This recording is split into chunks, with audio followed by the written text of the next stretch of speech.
जुलाई 2020 में stage 4 colorectal cancer detect होने के बाद ये डिटेक्शन ही हम लोगों के लिए काफ़ी शॉकिंग। एक्चुअली रेडिएशन से मेरी ओवरीज डैमेज हो गई, तो I can't be mother now. में रेडिएशन थेरेपी, कीमोथेरेपी और सर्जरी थे।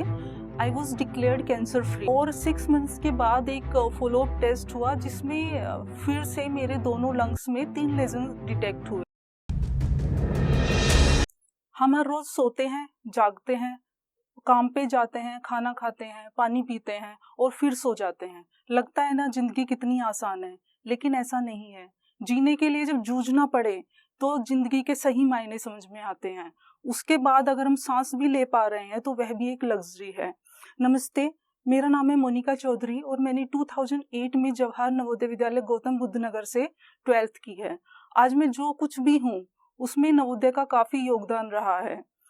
मेरी पढ़ने की आदत, सुबह उठने की आदत या फिर सेल्फ मैनेजमेंट हो, हर चीज़ में नवोदय ने मुझे कुछ ना कुछ सिखाया ही है। नवोदय से पास आउट होने के बाद में मैंने बीटेक किया। उसके बाद 6 साल कॉरपोरेट में डिफरेंट जॉब्स करें और उसके बाद 2018 में मैंने अपना स्टार्टअप शुरू किया। वो काफ़ी अच्छा चल रहा था, काफ़ी रिवेन्यू से आ रहा था, लेकिन अनफॉर्चुनेटली जुलाई 2020 में स्टेज 4 कोलोरेक्टल कैंसर डिटेक्ट होने के बाद मुझे उसे बंद करना पड़ा। ये डिटेक्शन ही हम लोगों के लिए काफ़ी शॉकिंग था। उसके बाद हमने काफ़ी हॉस्पिटल्स, गुड़गांव के सारे टॉप हॉस्पिटल्स हम लोगों ने विजिट किए और फाइनली हम लोगों ने डिसाइड किया कि हम अपना ट्रीटमेंट एम्स में कराएंगे। फिर एम्स में डॉक्टर से हम मिले, उन्होंने बताया कि सर्जरी होगी, कीमोथेरेपी होगी और रेडिएशंस होगी। सर्जरी हो गई। 18 मंथ्स के ट्रीटमेंट के बाद मैं ठीक हो गई, लेकिन ये नॉर्मल सर्जरी नहीं थी, इसे एपीआर बोलते हैं, जिसमें मुझे मेनली दो चीज़ों के साथ मुझे कॉम्प्रोमाइज़ करना पड़ा।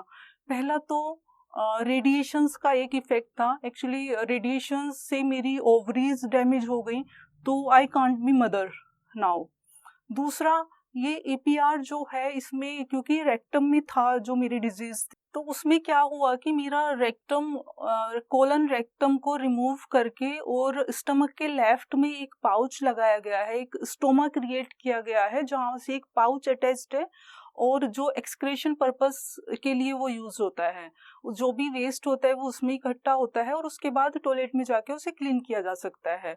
मैं इसके बारे में इसलिए बात कर रही हूँ क्योंकि ये एक स्टिग्मा है हमारी सोसाइटी में। मैं ऐसे बहुत सारे पेशेंट से मिली हूँ जो ये सर्जरी का नाम सुनते ही डर जाते हैं और अपनी जिंदगी के बारे में भी नहीं सोचते, क्योंकि स्टोमा बैग को लेके, कोलोस्टोमी बैग को लेके उनके मन में 1000 सवाल होते हैं। वो समझ नहीं पाते कि ये क्या है और इतना लाइफस्टाइल चेंज वो एक्सेप्ट भी नहीं कर पाते हैं। मैंने आजकल हॉस्पिटल्स में देखा है कि लोग जब काफ़ी यंग एज में जब ये डिजीज़ हो जाती है और उन्हें डॉक्टर्स से पता चलता है कि आपको स्टोमा बैग लगेगा, आपको तो कोलोस्टोमी लगेगा, तो लोग ये बोल देते हैं कि हमें मरना मंजूर है लेकिन हम ये बैग नहीं लगाएंगे। इसके पीछे वजह ये ही है कि उन्हें एक्चुअल में पता ही नहीं है कि क्या है कोलोस्टोमी। आजकल मैं इसी कोलोस्टोमी अवेयरनेस के लिए ही काम कर रही हूँ। मैं ये चाहती हूँ कि लोग इसके बारे में जानें और समझें कि ये हैंडल करना इतना भी मुश्किल नहीं है। अभी मैं कोलोस्टोमी के बाद मैं एक नॉर्मल लाइफ जी रही हूँ। लोगों को अगर मैं किसी को ना बताऊं तो तब तक उन्हें पता भी नहीं चलेगा कि हाँ मुझे ऐसा कोई बैग भी लगा हुआ है। 18 मंथ्स के ट्रीटमेंट के बाद जिसमें रेडिएशन थेरेपी, कीमोथेरेपी और सर्जरी थे, I was declared cancer free. उसके बाद सब कुछ सही चल रहा था, 6 मंथ्स तक सब कुछ सही रहा और 6 मंथ्स के बाद एक फॉलोअप टेस्ट हुआ जिसमें फिर से मेरे दोनों लंग्स में 3 लेजन डिटेक्ट हुए। एक लेफ्ट लंग में था और 2 राइट लंग में थे। डॉक्टर्स ने रिपोर्ट देखने के बाद बोला कि ये तो सर्जरी करनी पड़ेगी। फिर 2 सक्सेसफुल सर्जरी हुई, लेफ्ट लंग की अलग सर्जरी हुई और राइट के लिए अलग सर्जरी हुई। 2 सक्सेसफुल सर्जरी के बाद फिर कीमोथेरेपी शुरू हुई। अभी भी आई एम अंडरगोइंग कीमोथेरेपी। मेरी 12 कीमोथेरेपी होनी है, जिनमें से 10 हो चुकी हैं और 2 अभी बाकी हैं। लेकिन मेरी अभी 2 दिन पहले ही मेरी पेट स्कैन हुआ था जिसमें I am again cancer free. पिछले 3 सालों में काफ़ी कुछ अनएक्सपेक्टेड हुआ है। मैंने कभी नहीं सोचा था कि ये सब कुछ होगा, लेकिन मैंने ये भी समझा है कि ऐसी सिचुएशंस को पॉजिटिव माइंडसेट के साथ ही हैंडल किया जा सकता है। ये पॉजिटिव माइंडसेट की ही बदौलत है कि मैंने 2 बार स्टेज 4 कैंसर से जीत हासिल की है। पिछले 3 साल में मेरे जो भी इमोशंस रहे हैं, मैं हॉस्पिटल में हूँ, मैंने लोगों को देखा है, तो अपनी डायरी में मैंने वो सब नोट डाउन किया हुआ था। और अभी रिसेंटली मैंने अपनी एक बुक पब्लिश करवाई है। मेरे पिछले 3 साल का सारा एक्सपीरियंस मैंने सन इन द शेडोज करके इस बुक में पब्लिश करवाया है। ओवरऑल ये काफ़ी पॉजिटिव बुक है, ऑनलाइन अवेलेबल है। मुझे लगता है कि लोगों को ये जिंदगी में पॉजिटिव रहने की सीख देगी। 3 साल की इस जर्नी में मैंने जो कुछ भी सीखा है वो मैं एक्सपीरियंस आप लोगों के साथ शेयर करना चाह रही हूँ। सबसे पहला तो मैं बोलना चाहूँगी कि हेल्थ इज़ वेल्थ। हेल्थ के साथ कॉम्प्रोमाइज़ ना करें। आप अपने डेली रूटीन में से 24 घंटे होते हैं, उनमें से अगर आप हर दिन 30 मिनट भी अपनी हेल्थ को दे सकते हैं तो प्लीज दीजिए। दूसरा मैं बोलना चाहूंगी कि कभी भी होप मत खो, never lose hope, because it's the only thing that will keep you motivating, that will keep you going even in the times when you feel nothing can be done. तीसरा मैं बोलना चाहूंगी कि अगर ऐसी कोई नेगेटिव सिचुएशन आ गई है, कोई खराब सिचुएशन आ गई है लाइफ में, तो सबसे पहले उसे एक्सेप्ट करें, क्योंकि एक बार आप उसे एक्सेप्ट कर लेंगे तभी आप उससे बाहर आने का सोचेंगे। Fourth one, family support. मुझे लगता है कि फैमिली सपोर्ट के बिना कुछ भी पॉसिबल नहीं है। अगर कोई छोटी सी प्रॉब्लम आती है वो आप हो सकता है अकेले हैंडल कर लें, लेकिन कैंसर जैसी बड़ी समस्या से लड़ने के लिए आपको एक कंबाइंड एफर्ट चाहिएगा, आपके फैमिली का सपोर्ट, आपके फ्रेंड्स का सपोर्ट। क्योंकि अगर आप सब लोग मिलकर एक बीमारी से लड़ेंगे, एक समस्या से लड़ेंगे, तो वो उसका सॉल्यूशन पॉसिबल है। जब कैंसर जैसी गंभीर समस्या आ जाती है तो हमें लगता है कि ये इतनी बड़ी प्रॉब्लम है, ये कैसे सॉल्व होगी।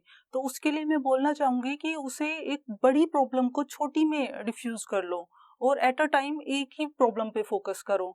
जब आपकी छोटी छोटी सारी प्रॉब्लम सॉल्व हो जाएंगी तो बड़ी समस्या आपकी ऑटोमेटिकली सॉल्व हो जाएगी। कि आपको अपनी डाइट का बहुत ज़्यादा ध्यान रखना है, आपको हेल्दी डाइट लेनी है, फ्रूट्स वेजिटेबल्स मैक्सिमम आपको खाने हैं, बाहर का कम खाना है। मतलब ओवरऑल आपकी डाइट बहुत अच्छी होनी चाहिए, क्योंकि हील होने के लिए आपकी बॉडी को स्ट्रेंथ चाहिए और वो स्ट्रेंथ आपको अच्छे खाने से ही मिल सकती है। और जो इसका एक बहुत ही इम्पोर्टेंट पार्ट है वो है मेडिटेशन।